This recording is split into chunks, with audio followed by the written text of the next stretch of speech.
और मैं आप लोगों की बात तो समझ में आती है। बुजुर्ग भी अपने पुराने दिनों को याद कर रहे थे। बीच बीच में 6-6, 7-7 साल के बच्चे बैठे हैं, वो भी उछल रहे थे, वो भी दाद दे रहे थे। मैं नहीं समझ पा रहा था कि इनकी क्या समझ में आ रहा है, लेकिन वो भी अपना काम कर रहे थे। तो मुझे अच्छा लगा कि संत कबीर नगर के लोग ऐसे ही जिंदा दिल हैं, अपनी मोहब्बतों में भी अपने वो सारी चीज़ें याद करते हैं जिनका याद करने का उनका हक है। मुझे याद आ रहा था, राना तबस्सुम जब पढ़ रही थी तो मुझे एक वाकया याद आया कि एक 16-17 साल का लड़का एक बुर्कापोश खातून का पीछा कर रहा था। वो बुर्कापोश खातून जिधर जाती वो लड़का पीछे पीछे उधर ही जाता, एक गली से दूसरी गली, तीसरी गली, चौथी गली। जब बहुत देर हो गई पीछा करते करते तो वो खातून रुकी और उन्होंने पीछे मुड़ के उससे कहा कि बेटा, मैं तुम्हारी माँ की उम्र की हूँ, तुम बहुत देर से मेरा पीछा कर रहे हो, तुम्हें शर्म नहीं आती? तुमने कभी कोई औरत नहीं देखी जो इस तरह से तुम मेरा पीछा कर रहे हो?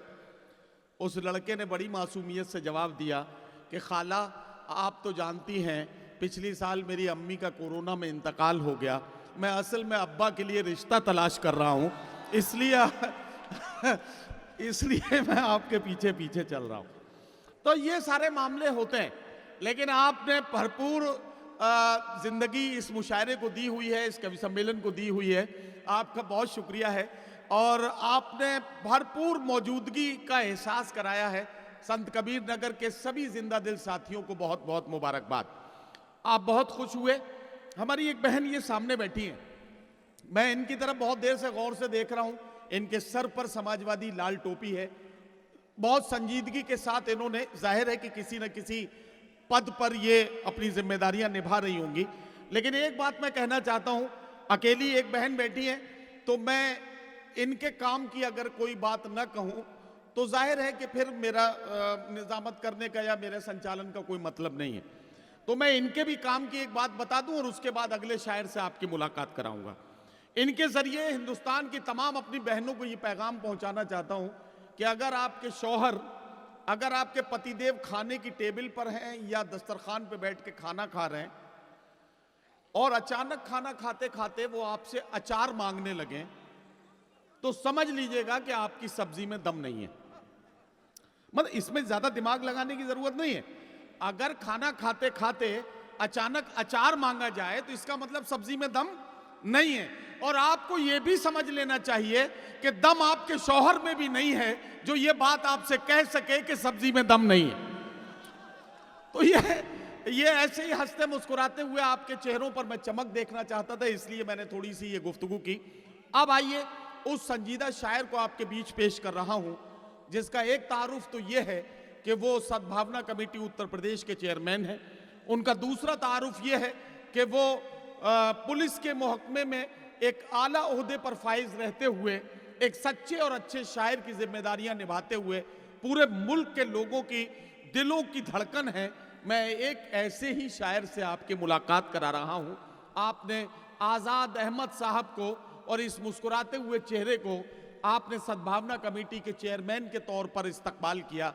अब माइक पर इसलिए बुलाता हूं कि आप आजाद प्रतापगढ़ी को एक शायर के तौर पर उनका इस्तकबाल करें और उनसे वो कलाम सुने जिसके सुनने के लिए लोग सैकड़ों किलोमीटर का सफर अपने पैरों से और सारी सारी रात का सफर अपनी आंखों से करते हैं।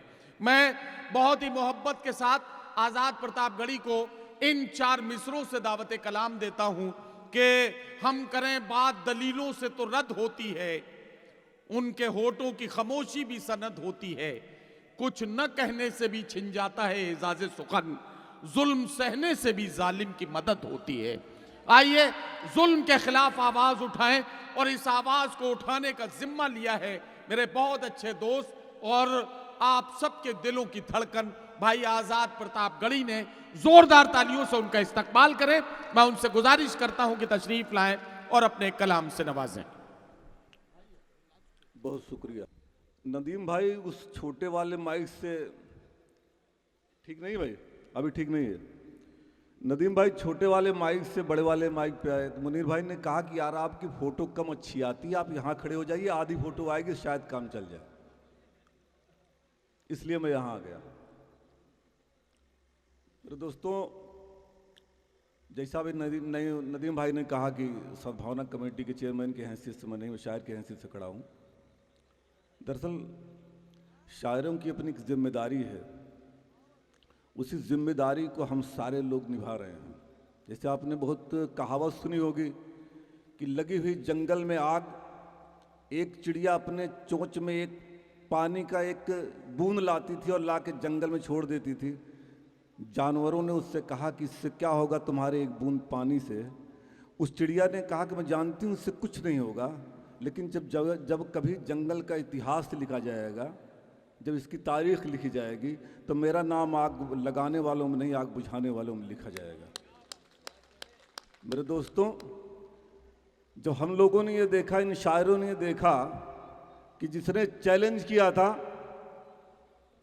मेरे दोस्तों, कहा उन्होंने, सारे लोगों ने तय किया कि जिन लोगों ने चिल्ला चिल्ला कर कहा था कि तेल 32 रुपए में हो जाएगा, सिलेंडर जब 350 में था तो लोग सर पे उठा के घूम रहे थे।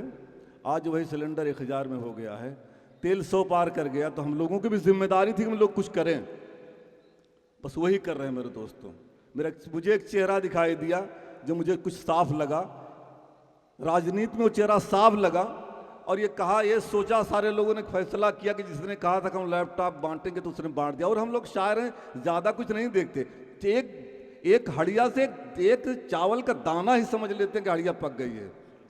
मेरे दोस्तों, मैंने देखा कि उसने कहा था कि हम लैपटॉप बांटेंगे और उसने बांट दिया। तो हम लोगों ने सोचा कि यार क्यों ना उसी की खिदमत की जाए, उसी को लाया जाए दोबारा, शायद जो कहेगा वो करेगा। बस वहीं से मेरे दोस्तों शुरू करता हूँ कि महारत उनको हासिल है, लड़ाना जानते हैं वो। महारत उनको हासिल है, लड़ाना जानते हैं वो। अमन जिन बस्तियों में हो, मिटाना जानते हैं वो। अब बहुत होशियार रहना मुल्क के हिंदू मुसलमानों, बहुत होशियार रहना मुल्क के हिंदू मुसलमानों, बहुत होशियार रहना मुल्क के हिंदू मुसलमानों। लड़ा करके तुम्हें सत्ता में आना जानते हैं वो। वाह वाह वाह वाह वाह वाह वाह। और उन्हें मतलब नहीं है, आहा,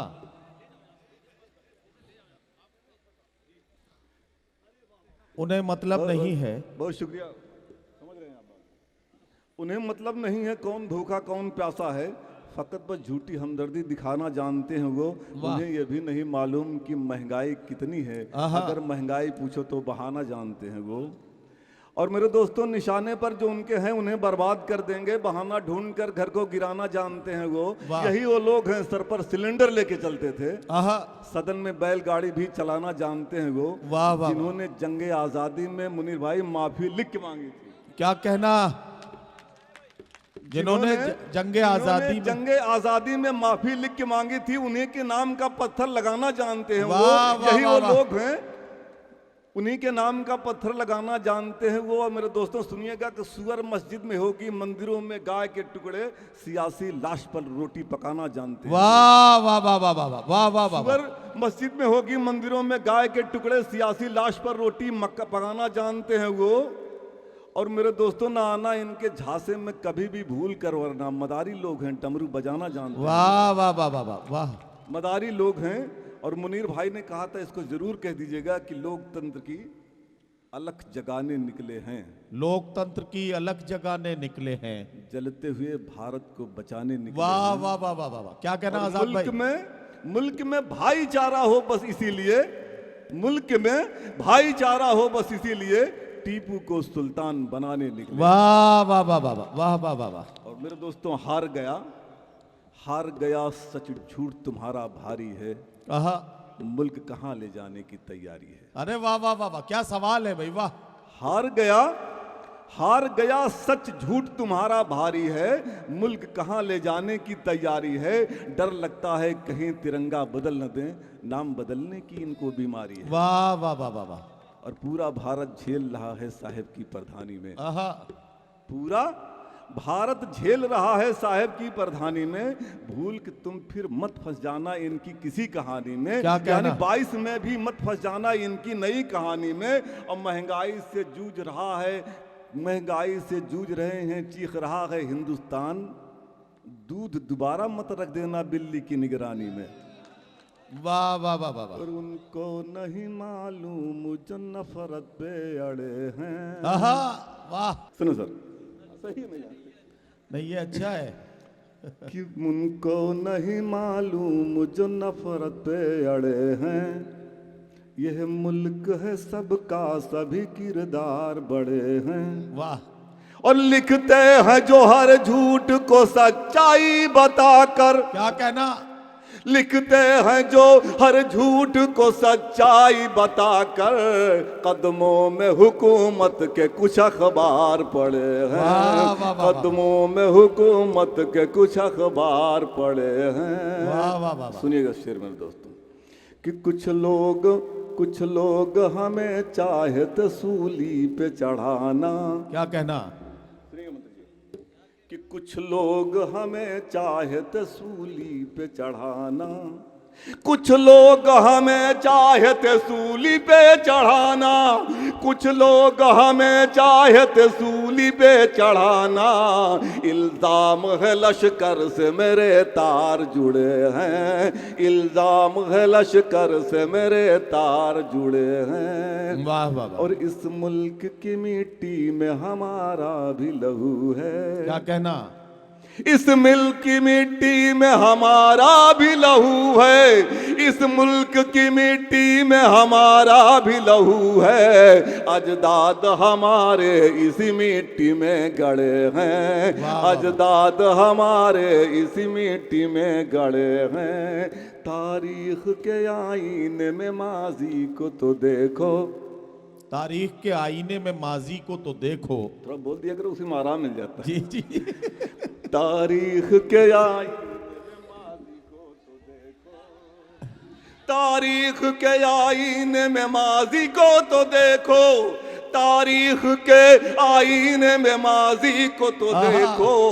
तुम जैसे सिकंदर मेरे कदमों में पड़े हैं, तुम जैसे सिकंदर मेरे कदमों में पड़े हैं, तुम जैसे। और आखिरी शेर बहुत अच्छा है, इरशाद। कि मन कहता है, मन करता है, माँ सर तेरे चरणों में मैं रख दूं, कदमों में मैं रख दूं।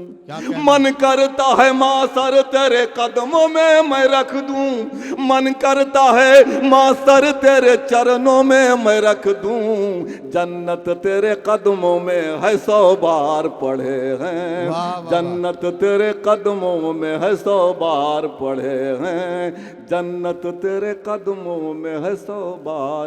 एक छोटी सी नज़र पढ़ता हूं मेरे दोस्त। जिनको मतलब कभी नहीं था मजलूमों की रोटी से।